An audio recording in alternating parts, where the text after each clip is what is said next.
Hello,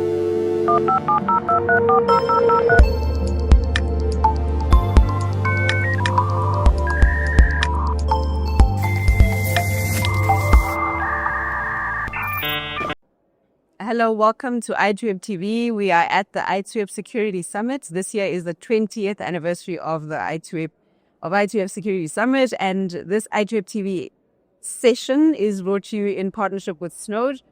In studio, I have Ayanda Peta. He is the Chief Information Security Officer at African Rainbow Minerals. Ayanda is also the President of the Cloud Security Alliance South Africa chapter. Ayanda, hello and welcome. Thank you. How's it going? Thanks for having me. I'm well. Are you? I'm good. How have you found the conference so far? Conference has been good. It's been touching a lot on emerging technology and how things are changing for the industry at large, and also really for other sectors.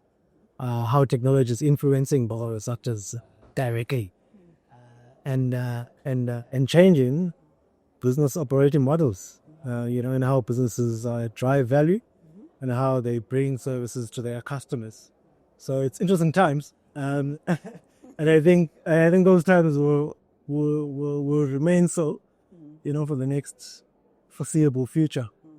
And can you talk to us about those changes in terms of how they're impacting, cloud security? What are you seeing? 100%. I think cloud security in the main has been something that the country has, in the early days, started adopting a few years ago.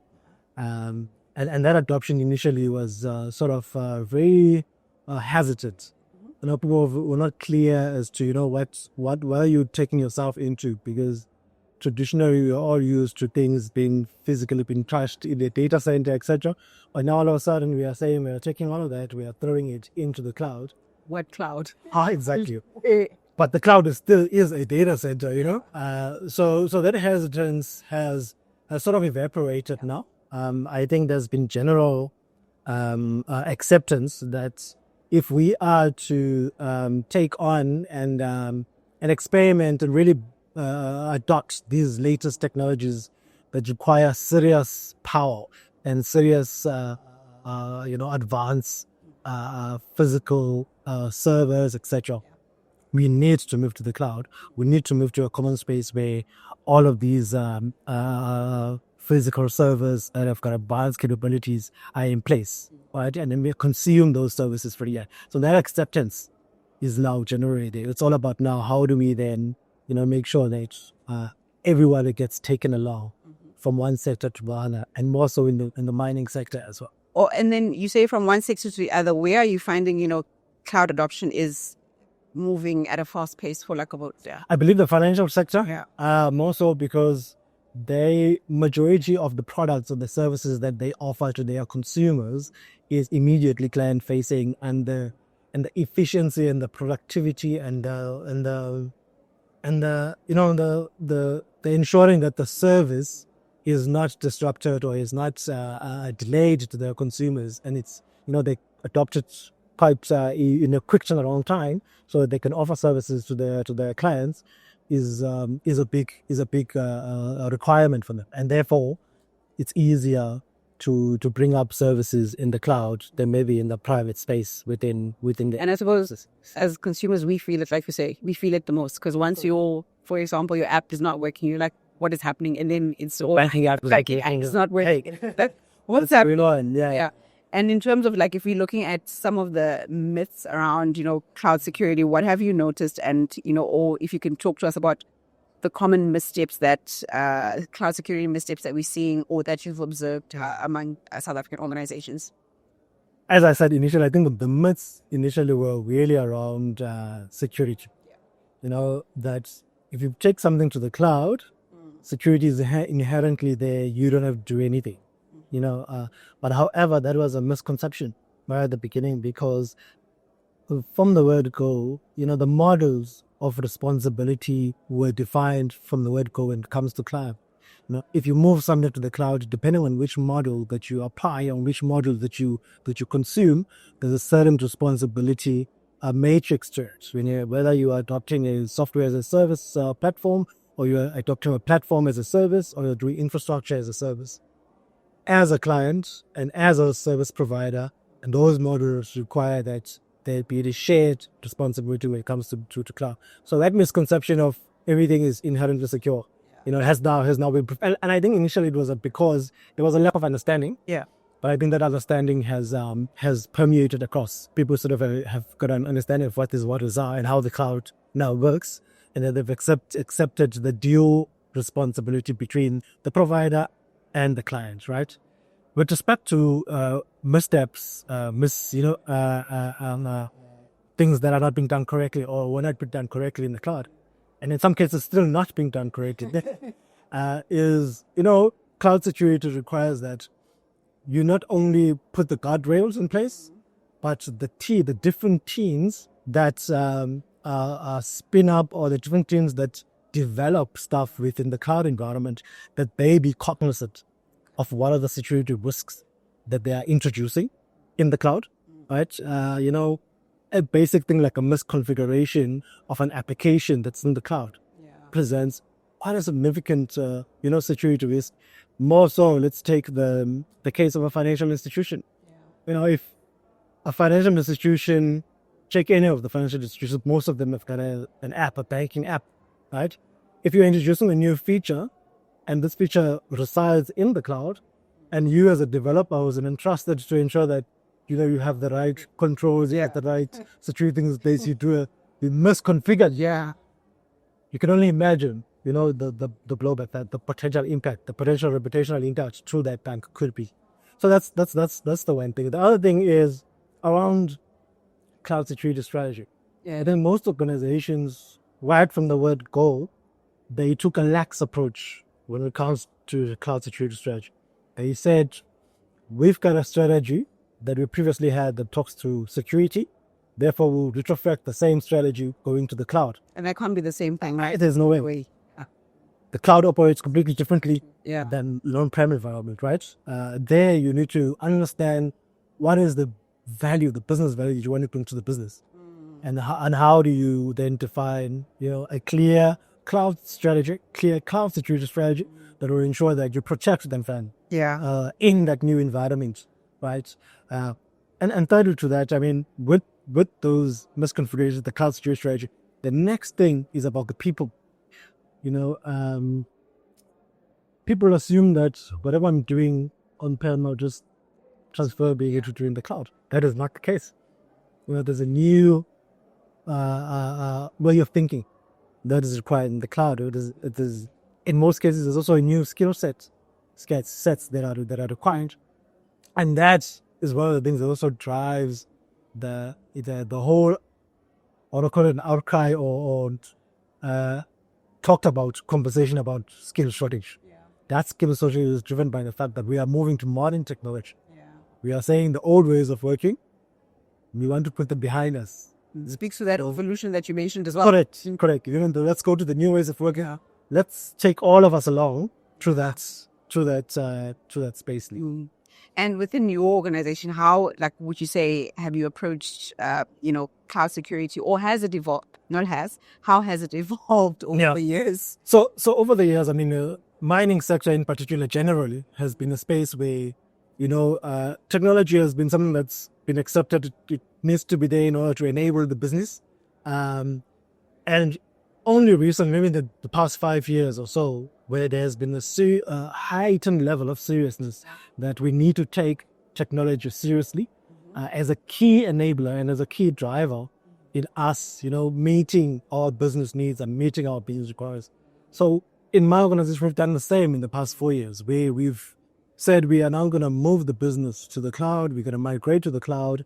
We're going to do it diligently. We're going to do it in a phased approach. And we're going to have a clear strategy up front that we communicate to the business that this is the strategy. This is where we're going to be. And we've gone to a point where we've defined it in 3 phases. We've said we've got Horizon 1, Horizon 2, Horizon 3. In Horizon 1, this is what we're going to end up with. And this is what the business is going to derive as value out of that. Horizon 2 and Horizon 3, this is how we're going to look like. We are going to be modernizing not just the tech, not just processes, but the people as well. We're going to go through a training program, where we say, if you had this skill that you were doing, for the past couple of years, and you were doing A, B, C, and D in your space, we want to work with you to come and do the responsibility, but still be able to execute your role, but in this this different cloud environment. So we've taken those processes and we've layered it out in a phased approach in those horizon 1, 2, and 3.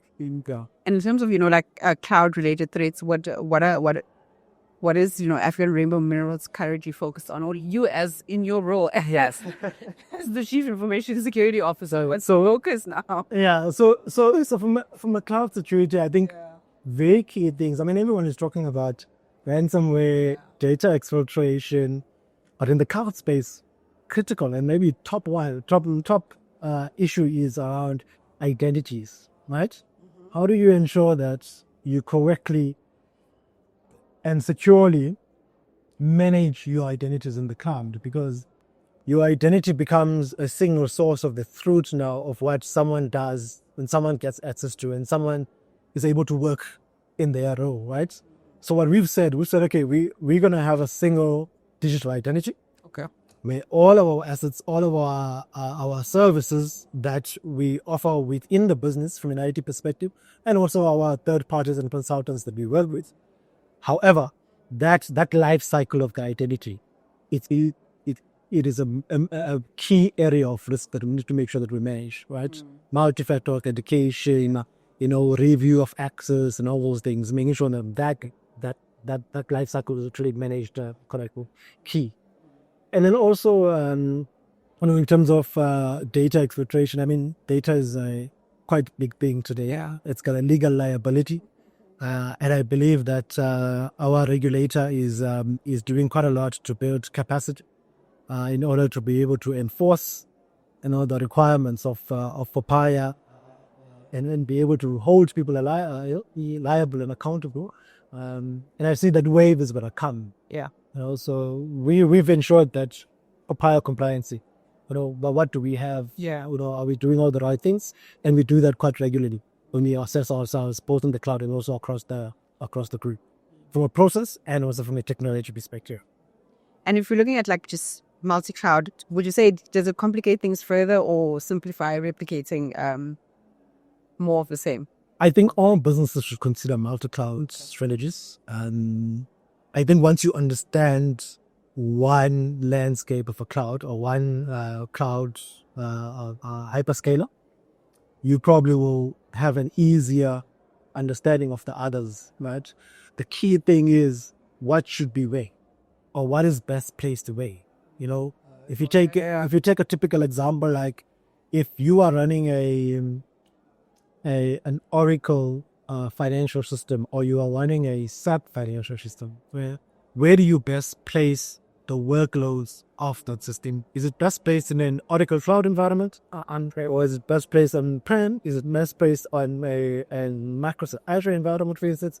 Where is it? So there needs to be a clear, especially when it comes to critical services of the business, a clear business case that outlines where should we have this and where we should be putting it. So multi-cloud should not necessarily complicate.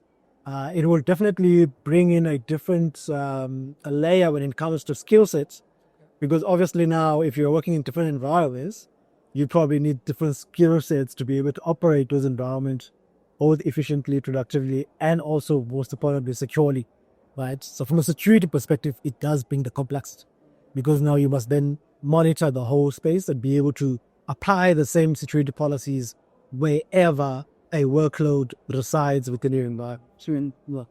And we earlier at sort of a conversation, we touched on evolution, technology evolution, and what you observed throughout the conference. How do you see cloud security evolving in the next 2 to 3 years?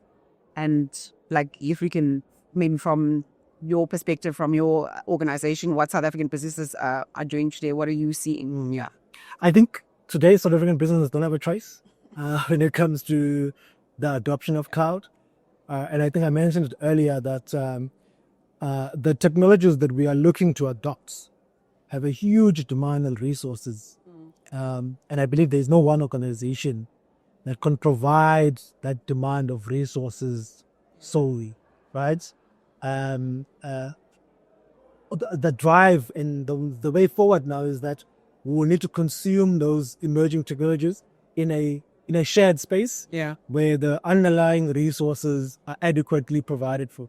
For instance, if you take the artificial intelligence, the AI, the Gen AI that everyone is now having a conversation about, it requires quite intense resources, the GPUs, the CPUs that are required in order to drive, and the electricity and the power that's required to feed into that, to produce the outcomes of a Gen AI, the outcomes of an artificial intelligent model is big.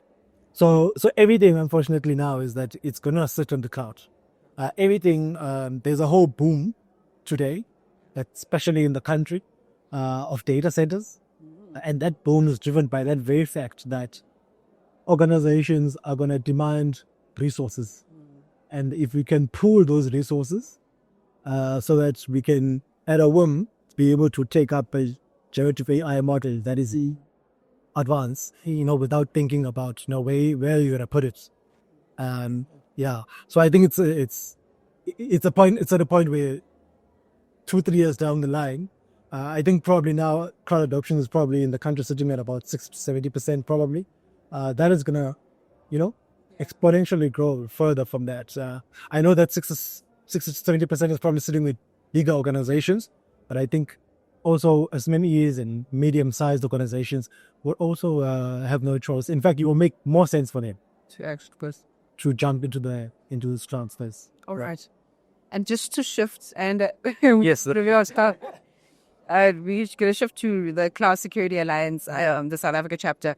So that's been established. The local chapter has got established. Can you just give us some more details in terms of about the alliance and what that's about? Yeah. 100%. I think with the changes that we've just spoken about, around cloud and more specifically cloud security, there is a need for a community. There is a need for,